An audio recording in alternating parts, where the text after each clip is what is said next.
नमस्कार, आपका स्वागत है हमारे YouTube चैनल शिक्षा सखा पर। आज मैं आपके लिए लेकर आई हूँ कक्षा 6 की विज्ञान की पाठ्य पुस्तक जिज्ञासा का अध्याय 2। अध्याय का नाम है सजीव जगत में विविधता। इस वीडियो में हम इस पाठ को पढ़ेंगे, इसके प्रश्न अभ्यास और बहुविकल्पीय प्रश्नोत्तर करेंगे।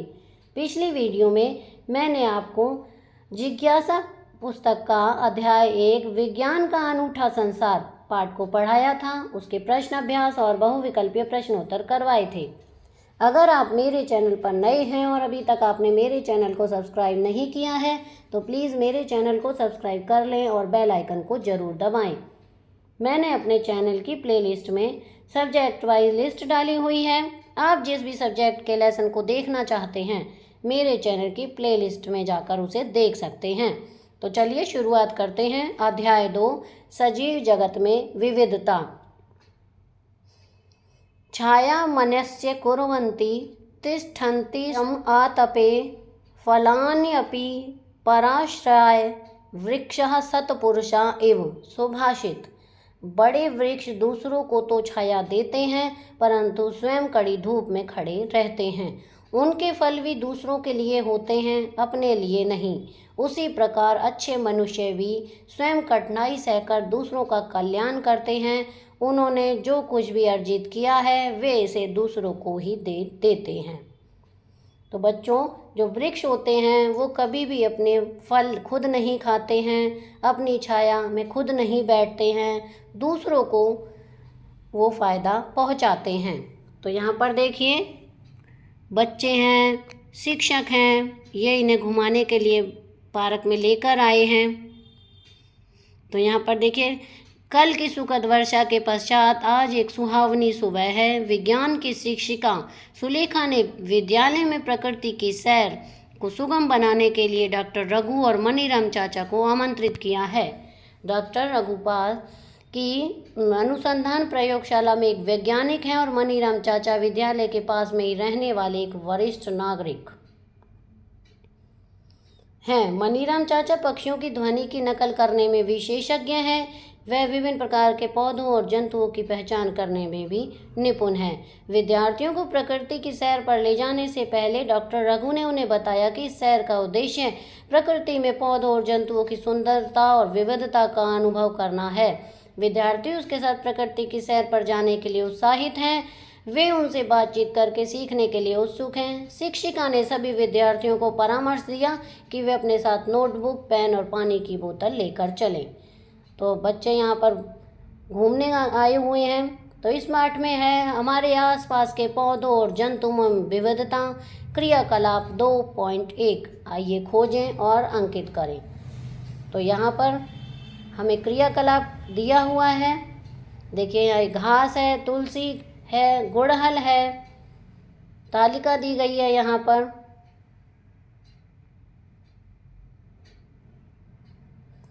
आपने जिन पौधों का अवलोकन किया उनमें क्या समानताएं हैं और क्या विभिन्नताएं हैं, इसके बारे में बताना है। तालिका 2.2 हमारे आसपास विद्यमान जंतुओं की विभिन्न विशेषताओं का अवलोकन। हमने क्या क्या देखा और क्या क्या उनके बारे में लिखा, ये हमें तैयार करना है। अब क्रियाकलाप 2.2 आइए महत्व समझें। तो यहाँ पर है प्रकृति के बारे में जानना है। यहाँ पर देखिए, एक अध्यापिका बच्चों को बता रही हैं प्रकृति के बारे में। पौधों और जंतुओं के समूह कैसे बनाएं। अब है क्रियाकलाप 2.3 आइए समूह बनाएं। तो यहाँ पर ये क्रियाकलाप है। आगे है पौधों और जंतुओं में समूह बनाने के कुछ संभावित आधार, जैसे कि फूलों की उपस्थिति या अनुपस्थिति, कठोर या कोमल तना, खान पान का स्वभाव और रहने का स्थान। पौधों के समूह कैसे बनाएं या इस विषय में जानकारी दी गई है। अब है क्रियाकलाप 2.4 आइए समूह बनाएं। तो यहाँ पर समूह बनाना है पौधों का। तो ऊंचाई और तने की प्रकृति के आधार पर पौधों के समूह, जैसे कि आम, गुलाब और टमाटर, इस तरह से बनाने हैं। शाक, झाड़ियों और वृक्षों के बीच क्या अंतर दिखाई देता है। यहाँ पर देखिए, झाड़ी है, ये शाक है। पौधों के प्रकार दिए हुए हैं ये। तो इन्हें हम क्रियाकलाप के द्वारा जानेंगे। आइए तुलना करें। पहला चित्र में है जालिका रूपी शिरा विन्यास युक्त गुड़हल की पत्ती, दूसरा में है समांतर शिरा विन्यास युक्त केले की पत्ती और तीसरा है समांतर शिरा विन्यास युक्त घास की पत्ती। क्रियाकलाप 2.6 आइए पता लगाएं। तो यहाँ पर देखिए सरसों के पौधे में मूसला जड़ तंत्र है, सामान्य घास के पौधे में झकड़ा यानी रेशेदार जड़ तंत्र।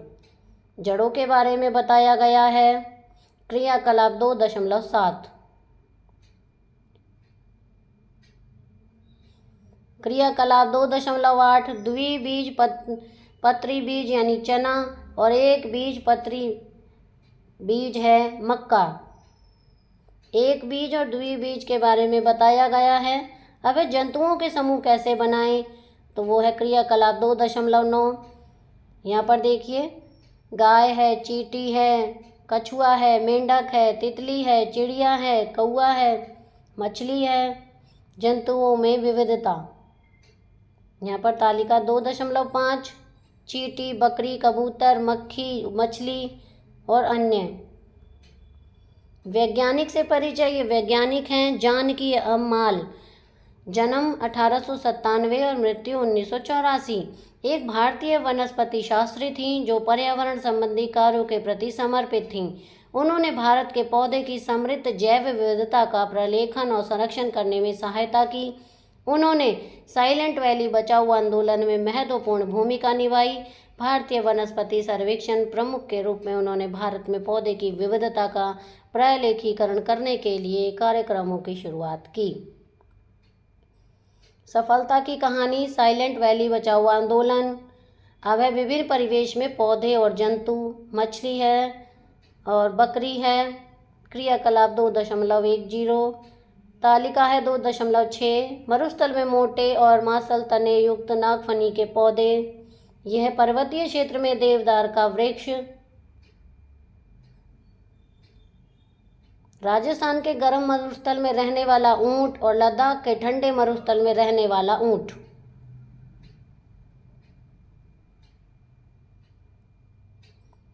यह है बुरांस की विभिन्न विशेषताएं।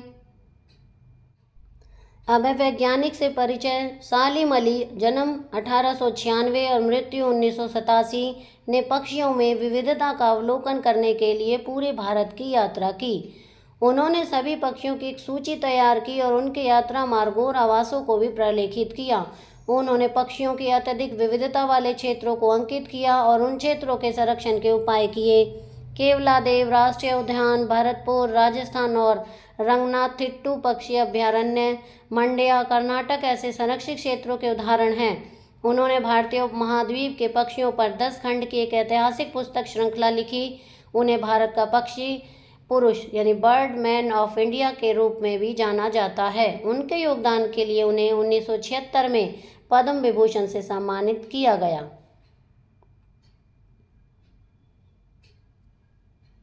यहाँ पर देखिए बंगाल बाघ है, चीता है, ग्रेट इंडियन बस्टर्ड है। परंपरागत रूप से संरक्षित वन, पवित्र उपवन, सेक्रेड ग्रोव्स। आगे है प्रमुख शब्द दिए गए हैं। सारांश दिया गया है पाठ का।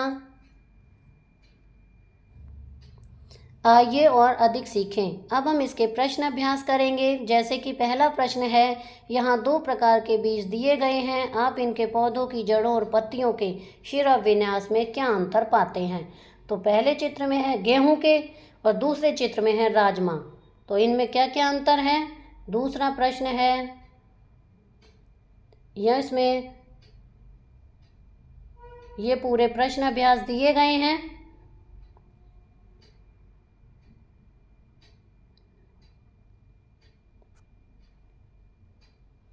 तो अब हम इसके उत्तर करते हैं।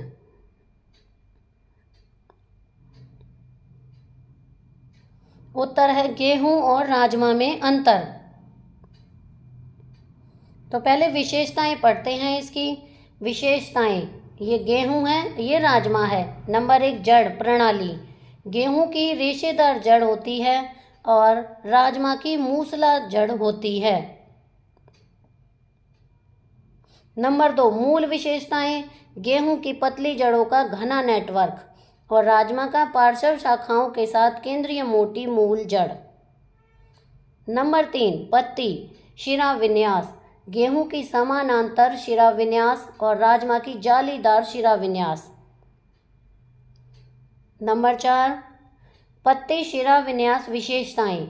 तो गेहूं की शिराएं पत्ती की लंबाई के समानांतर चलती हैं, लेकिन राजमा की स्थायी मध्य शिरा के साथ शाखा युक्त शिराओं का नेटवर्क होता है। अब है प्रश्न 2, नीचे कुछ जानवरों के नाम दिए गए हैं, उन्हें उनके आवास के आधार पर समूहित करें। ए वाले क्षेत्र में जलीय जानवरों और बी वाले क्षेत्र में स्थलीय जानवरों के नाम लिखें। दोनों आवासों में रहने वाले जानवरों के नाम भाग सी में दर्ज करें। तो दिए गए हैं घोड़ा, डॉल्फिन, मेंढक, भेड़, मगरमच्छ, गिलहरी, व्हेल, कबूतर, केचुआ, कछुआ। तो ये सर्कल बना हुआ है, इसमें ए, सी और बी। तो उत्तर करते हैं। ए में जो आएगा वो है जलीय जानवर, डॉल्फिन और व्हेल।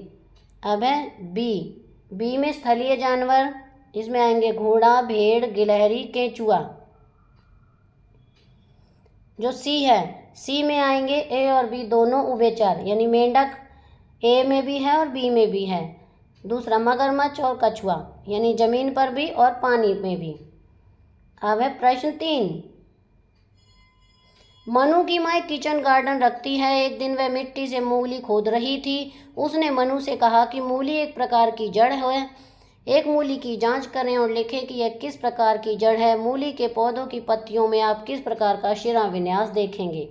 इसका उत्तर है मूली एक प्रकार की जड़ है जिसे मूलाधार के रूप में जाना जाता है।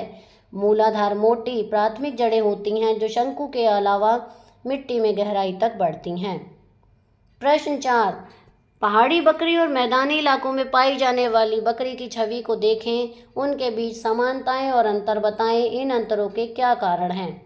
तो देखिए, ये पहाड़ों पर पाई जाने वाली बकरी है और ये मैदानी इलाकों में पाई जाने वाली बकरी है। तो पहले हम समानताएं करेंगे। समानताएं हैं, दोनों बकरियां हैं और एक ही परिवार से हैं। शाकाहारी आहार, दोनों शाकाहारी हैं, यानी वे जड़, तना, पत्ते आदि सहित पौधे खाती हैं। अब मतभेद यानी अंतर, यहाँ पे हम लिख देंगे अंतर। तो अंतर है पहाड़ी बकरी और मैदानी बकरी। तो एक, ठंडे पहाड़ी तापमान से बचाने के लिए मोटा लंबा फर होता है, और जो मैदानी है गर्म जलवायु के लिए उपयुक्त छोटे फर। दूसरा है सामान्यतः अधिक मजबूत और मांसल चट्टानी इलाकों पर चढ़ने के लिए अनुकूलित। मैदानी है समतल खुले क्षेत्रों के लिए उपयुक्त दुबला शरीर। नंबर 3, पथरीली सतहों पर बेहतर पकड़ के लिए खुरदरी बनावट वाले विशेष खुर। इसमें खुर समतल घास वाली भूमि पर चलने के लिए अधिक उपयुक्त होते हैं। अब है प्रश्न 5, अध्याय में चर्चित विशेषताओं के अलावा किसी अन्य विशेषता के आधार पर निम्नलिखित जानवरों को 2 समूह में बांटें। गाय, तिलचट्टा, कबूतर, चमगादड़, कछुआ, व्हेल, मछली, टिड्डा और छिपकली। तो उत्तर है उड़ने वाले जानवर, वो हैं कबूतर, चमगादड़, तिलचट्टा और टिड्डा। न उड़ने वाले जानवर वो हैं गाय, कछुआ, व्हेल, मछली और छिपकली। आगे है प्रश्न 6, जैसे जैसे जनसंख्या बढ़ती जा रही है और लोग आरामदायक जीवन चाहते हैं, विभिन्न आवश्यकताओं को पूरा करने के लिए वनों को काटा जा रहा है। इसका हमारे आसपास के वातावरण पर क्या प्रभाव पड़ सकता है। आपको क्या लगता है कि हम इस चुनौती का समाधान कैसे कर सकते हैं। उत्तर जैसे दिया गया है, वनों की कटाई का प्रभाव। इसमें जैव विविधता की हानि, जलवायु में परिवर्तन होता है, मिट्टी का कटाव होता है, जल चक्र व्यवधान होता है और वायु गुणवत्ता में कमी आती है। अब है चुनौती का समाधान। तो समाधान करने के लिए, जब पेड़ों की कटाई को रोकने के लिए हमें क्या क्या करना होगा। संरक्षित क्षेत्र, मौजूदा वनों की सुरक्षा के लिए अधिक राष्ट्रीय उद्यानों और वन्य जीव अभयारण्यों की स्थापना करनी होगी। सामुदायिक भागीदारी, वन संरक्षण प्रयासों में स्थानीय समुदाय को शामिल करना होगा। हमें अपने आसपास अधिक से अधिक पेड़ लगाने चाहिए। विधान, अवैध कटाई और वनों की कटाई को रोकने के लिए कानून को लागू करना चाहिए। अब है प्रश्न 7, फ्लो चार्ट का विश्लेषण करें। ए और बी के क्या उदाहरण हो सकते हैं। तो जैसे कि पहले दिया गया है प्लांट यानी पौधा, yes. Does it have leaves, क्या इसमें पत्तियां हैं? Yes. Does it have reticulate ventilation, क्या इसमें जालिका रूपी शिरा विन्यास है? तो एक तरफ तो है कि यस, एक तरफ है नहीं। तो उत्तर ए के उदाहरण ये वे पौधे हैं जिनकी पत्तियों में जालीदार शिरा विन्यास होता है। उदाहरण आम, गुड़हल, गुलाब, चना, सरसों। और बी के उदाहरण है ये वे पौधे हैं जिनमें जालीदार शिरा विन्यास नहीं होता, यानी उनमें समांतर शिरा विन्यास होता है। उदाहरण गेहूं, मक्का और घास। अब है प्रश्न 8। राज अपने मित्र संजय से तर्क करता है कि गुड़हल का पौधा एक झाड़ी है। संजय स्पष्टीकरण के लिए क्या प्रश्न पूछ सकता है? उत्तर है 1, इसके तने की प्रकृति क्या है? 2, गुड़हल के पौधे की ऊंचाई कितनी है? 3, क्या गुड़हल के पौधे का तना लकड़ीदार होता है? अब है प्रश्न 9। तालिका में दी गई जानकारी के आधार पर प्रत्येक समूह के लिए इन पौधों के उदाहरण खोजें। तो पौधे हैं डिकॉट यानी द्विबीजपत्री, और ये जड़ का प्रकार इसका है मूसलाधार जड़। इसका है एक बीजपत्री और इसका है झकड़ा जड़। समूह ए के पौधे में और क्या समानताएं हैं? समूह बी के पौधे में और क्या समानताएं हैं? उत्तर समूह ए और बी के उदाहरण, पहला है गुलाब, आम, मूली, गाजर और गुड़हल। दूसरा है घास, गेहूं, प्याज, मक्का और चावल।